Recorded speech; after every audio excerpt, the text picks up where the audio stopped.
I would like to move on to the second part, which is the lecture about Dr. Karl Happig, Image Consciousness, as well as meditation work within the context of Masonic ritual and symbolism. I'll repeat that once more. Dr. Karl Happig, Image Consciousness and Meditation Work Within Masonic Rituals and Symbolism. My dears, it was only through the events of recent years, that is, the global pandemic, that one could truly see how important regular rituals and personal contact between Freemason and sisters really are.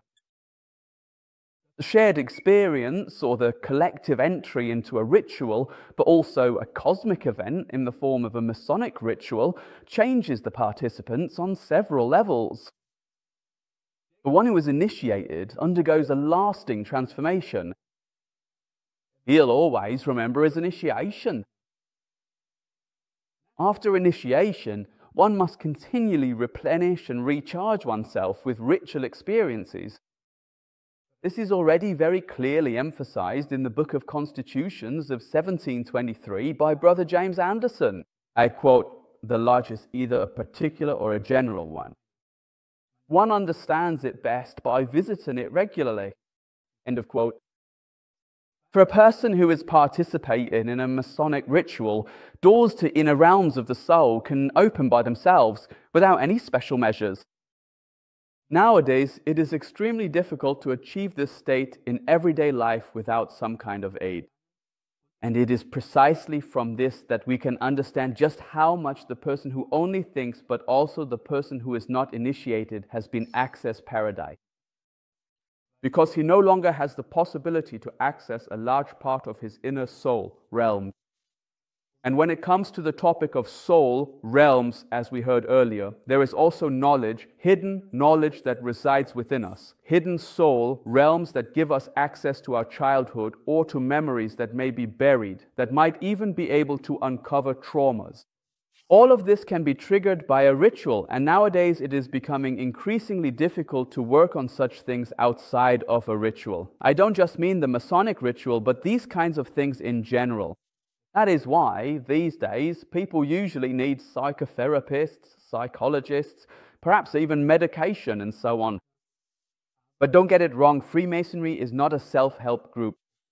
But it is through working on oneself that it becomes possible to open inner spaces of the soul that were previously hidden or buried. That's why it fits so well with the pyramid.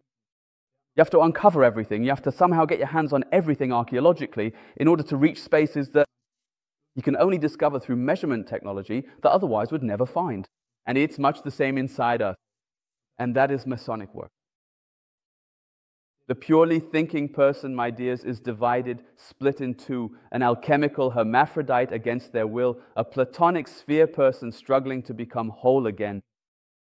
Part of this can be imparted through the Masonic ritual, but some things can only be achieved through supplementary meditation, supportive contemplation, or deep, sustained reflection. The ritual alone can only serve as an initial spark. It is not designed as a consumer good, but as a tool to use one's own mind in order to bring one's soul's effectiveness to the fore. In other words, the ritual can guide one from conscious to the thinking consciousness, to the image consciousness, which we will discuss in a moment, to the subconscious and vice versa. In particular, the opening and closing of the Masonic ritual play a crucial role in this. What is the purpose of our ritual? Rituals appeal to the emotions. They address the soul aspect of a person. By its very nature, a ritual is timeless. It reenacts the cosmic events, originally a conscious play by humans to lead life in harmony with the cosmos.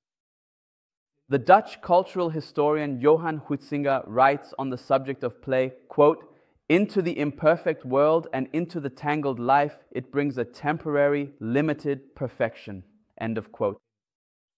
When play is mentioned here, this should by no means be understood as a devaluation of the actions within a ritual. Huizinga also deals extensively with cult in connection with play. With numerous examples from the cults of archaic cultures, he demonstrates that it is more than a mere semblance of realization, more than just symbolic, but rather an actual realization of the higher order here on earth. Everything we do in ritual, every movement, every little detail, is a reflection of what our ancestors once saw in the cosmos and brought down to earth, so that we can relive it ourselves. And this reliving is meant to give us energy, to give us awareness, to make us effective. To put it simply, to make us better than we were before. That is its purpose. Always in the subjunctive, to express the relationship between macrocosm and microcosm, from the divine to the human. The text of the ancient Tabula Smaragdina begins with the words, "As it is above, so it is below." A ritual represents a cosmic event, and I repeat, not merely as a representation, but as an identification. It repeats what has happened. It repeats what has occurred in the cosmos for thousands, millions of years, so that we may bring ourselves into harmony with it. What happens above in harmony, regularly, and in orderly paths is reenacted below, so that a higher order into which the ritually receptive person wishes to integrate themselves may be made possible here on earth, even if only temporarily. The harmonizing effect, my dears, the harmonizing effect of a ritual that is in tune with the cosmos on the human soul, on the human psyche, is indisputable.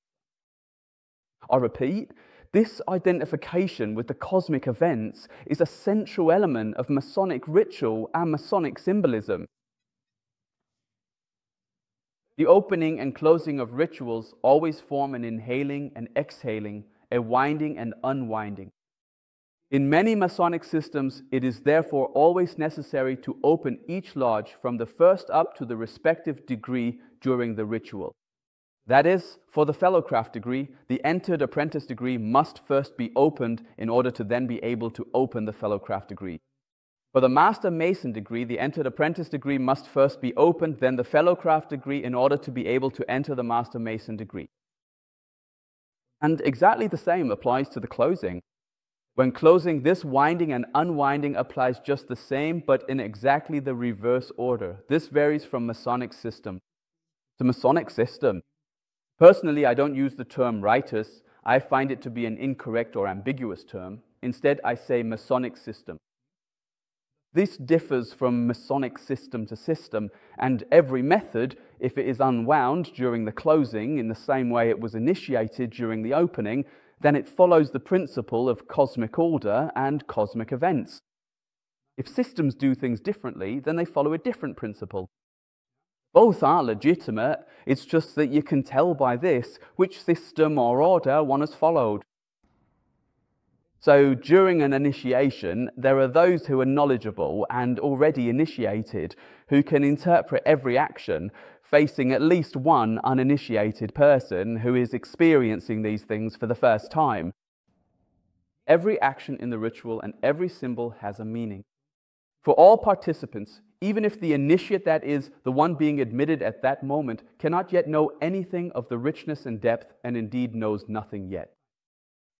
In a ritual text from 1764 from the Stricte Observans, it says, and I quote, "It is never the way of a reasonable man to undertake something for which he cannot give a reason." This applies to all customs, indeed even to the smallest mark found on this carpet. They have been passed down to us unchanged from a distant antiquity. Although I am not permitted to lift the veil entirely from your eyes upon your entry into the order today, I shall, in obedience to the commands of our worshipful Master, explain everything to you as far as the circumstances allow. End of quote.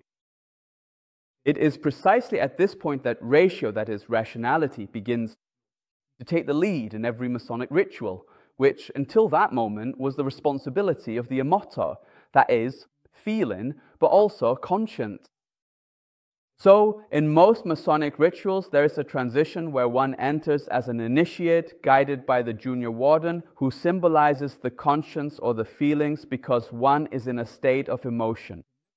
And at some point, suddenly either the senior warden takes over so that you can feel it physically, or suddenly the text addresses the level of intellect.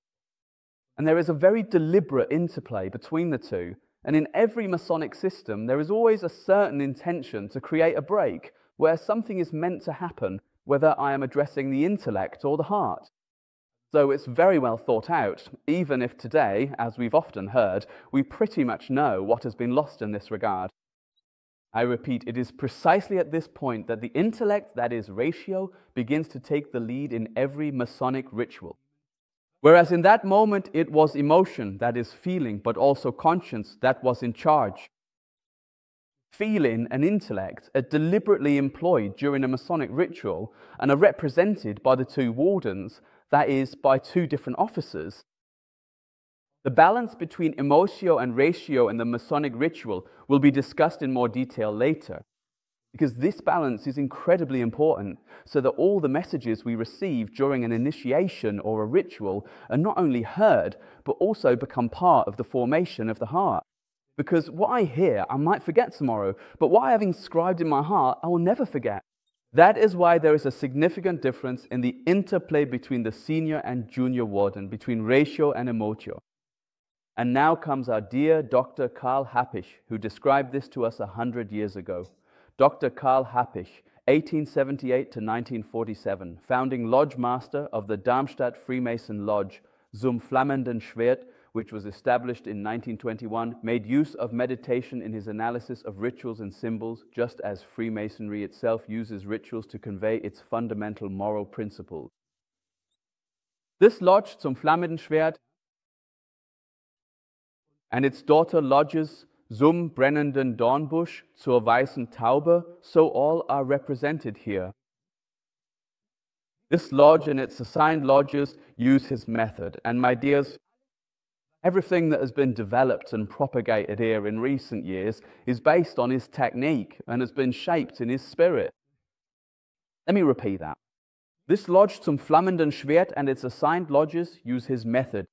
And everything that has been developed and propagated here in recent years is based on his technique and has been shaped in his spirit.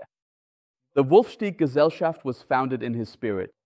The assigned lodge Zum brennendes Dornbusch and zur weißen Taube is a result of him instilling this spirit in us, and that was over 100 years ago.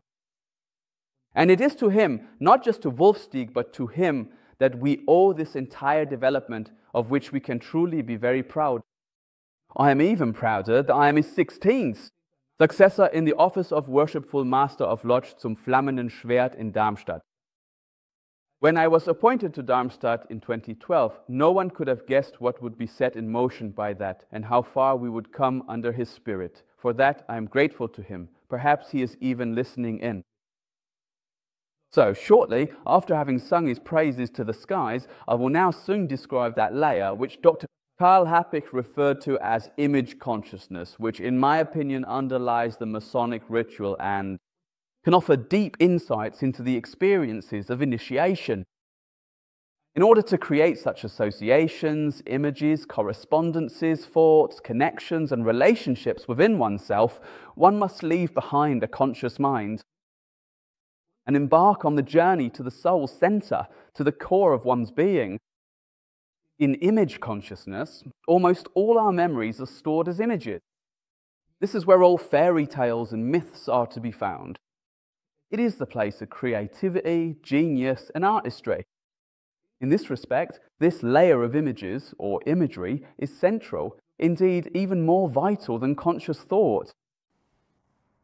Of course, we would not be human if we did not have thoughts, criticism, and calculation, but even so, it seems that what is specifically human is lost when a person only thinks, criticizes, and calculates. That is, if he neglects the contents of the image consciousness, or even lets them wither or become stunted. It is not possible to think in image consciousness.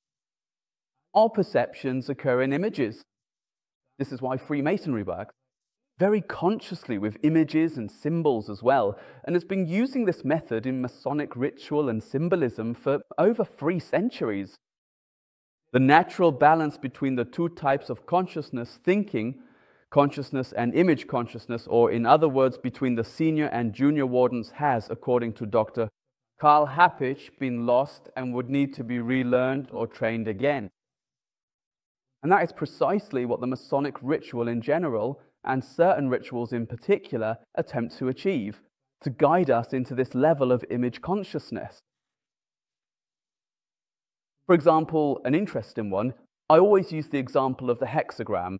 The hexagram, for instance, symbolizes image consciousness, one triangle, and thinking consciousness. The other triangle, thinking and image consciousness together, form a hexagram, and wherever we see the hexagram in rituals and symbols, it also represents this actio and reactio and the unification of image and thinking consciousness. If the ritual works in an ideal way on a Freemason, whether male or female, because they support lingering in image consciousness, then this can promote changes in character, behavior, conduct, how we interact with one another, and so on. I wouldn't go so far as to say that these things are changed, but rather that it always provides an impulse. It's always, you could do that better, you could do that differently. And this impulse is constantly given during rituals if they are carried out well. All the content, all the oaths, all the vows, all the symbols, and all the actions quickly fade after a Masonic ritual. If these impulses are not carried over from the ritual place into everyday life through supplementary meditation, supportive contemplation, or deep reflection. If you don't do that, then in the worst case, you're only a Freemason during the ritual, but not afterward. That's disparagingly called a weekday Mason or a lodge day Mason. Please excuse the expression. That means someone who only practices Freemasonry on the weekday when he is at the lodge. Not at any other time, but we all know that Freemasonry is meant to be lived. And not just on the day when the lodge meets, but every day, 24 hours a day, 7 days a week. So, what do our symbols actually mean? Symbols are mysterious, profound. They are inexhaustible in their interpretation, and at the same time, they have a lasting impact on reality. They also open up spaces within the soul and release dynamic forces in the observer. With every ritual encounter with symbols, that is, with sacred signs, one should be aware that one is seeking to create a sacred space within oneself. This is prevented, for example, by immoral or unholy thoughts, or by desires that are not exactly suited to a ritual, or by cravings that are lower than what Freemasonry aspires to. One cannot mix impurity with the sacred with the oneself without consequence. Otherwise, one would suffer far greater harm than one might suspect. So, whoever brings impurity and unholiness with them into ritual must be aware that these will be deepened by the ritual. The pure just as much as the impure. They manifest as memories in the mind's eye and cause enormous harm.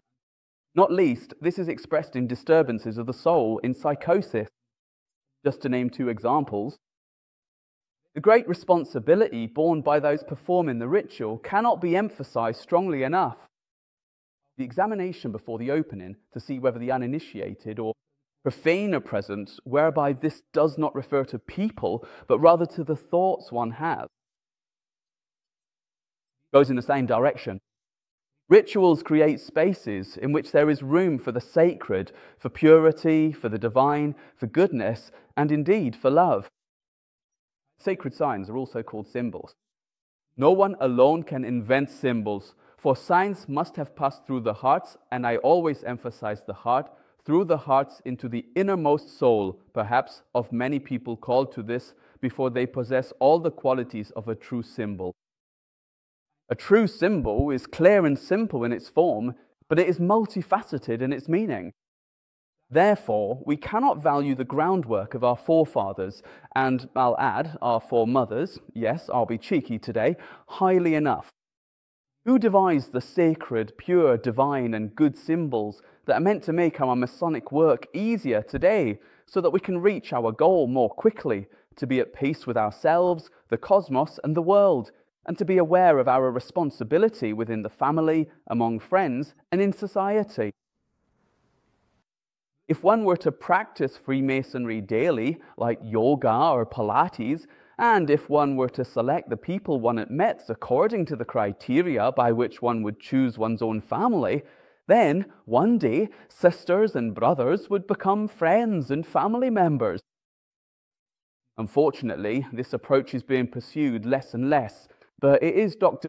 Karl Happig who has paved the way for us, a path we ultimately follow in our lodges here and in the Wolfstieg Gesellschaft. When considering symbols or symbolic actions, according to his book, Tanya, could you please pass around the book Anleitung zur Meditation, or just hold it up? That's right. Thank you.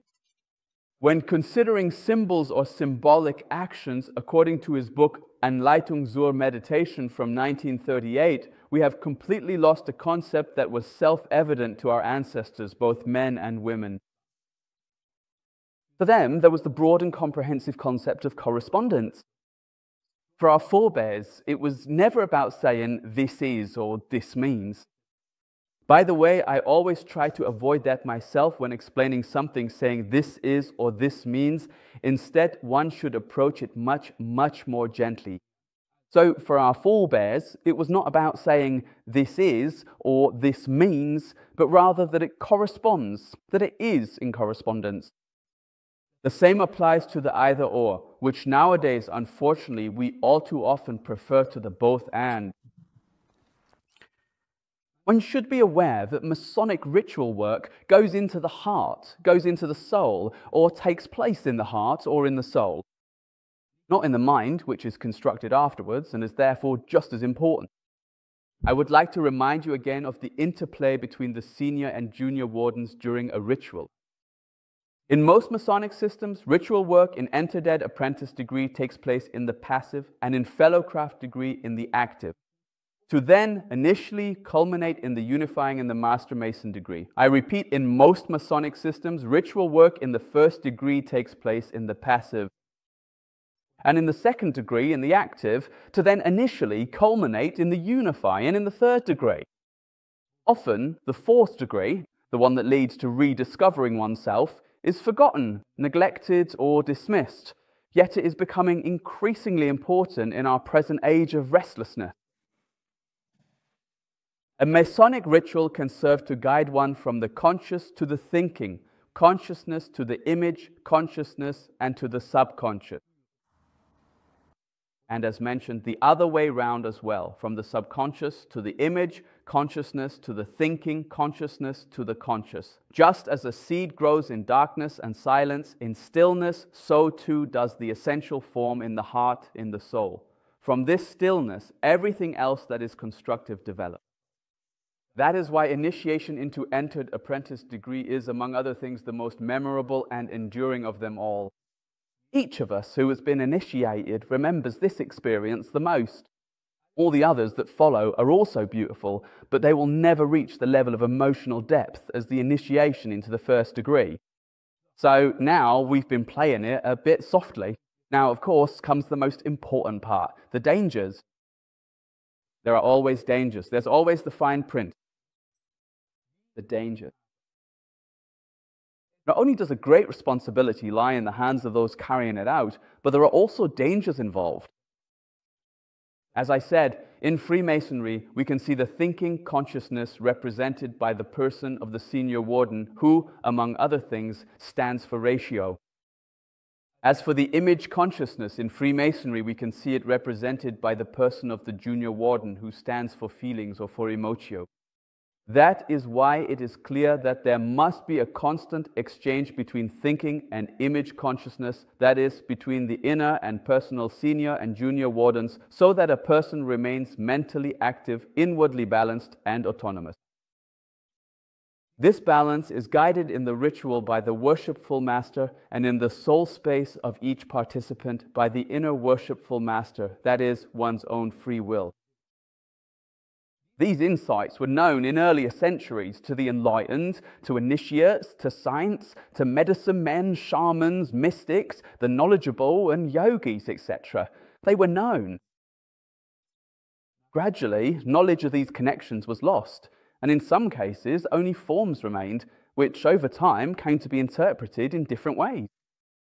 If we are aware today of why we do certain things during a Freemason ritual or any ritual at all, then alongside the formal act, we also see the depth of such an experience and can better understand the connection with cosmic events, with the cosmic order, with the cosmos itself. Then, and here comes a bit of criticism, one would not change old rituals, one wouldn't even touch them because one can no longer grasp their meaning. Instead, one would perform them exactly as they are written, as they were once conceived, and simply hold on to them. One would try to find the meaning rather than change the ritual in order to explain something better, more easily, or more simply. The simpler something becomes in a Masonic ritual, and now I'm being a bit harsh, the more meaningless it becomes. The more complex it is, the deeper it touches the heart and the soul. This is precisely where the pandemic has struck deeply, as it has temporarily taken away from us the regular rituals and the personal contact between Freemason sisters and brothers. As a result, the shared experience, or the collective entry into a ritual but also cosmic events in the form of a Masonic ritual, could no longer reach us. What this has done to us is best described in a novel by Oscar Wilde. Namely, when Dorian Gray did not look at his own portrait, meaning he did not have to confront himself, and thus appeared young, handsome, and flawless to society. In this way, the cessation of all ritual work has had a not dissimilar effect on us. The ritual self-reflection and the ritual balance between image consciousness and thinking consciousness did not take place. What this has ultimately done to Freemasonry, to our lodges, and to all of us is already becoming apparent and will become even more drastic. Our task here now and today is to counteract these long-lasting and lingering, or these long-lasting, lacking and lingering deficiencies through educational work. And that is why we're here today, to talk precisely about such topics, to exchange ideas about them, and to do together everything that we may have lost, not only because of the pandemic. Thank you.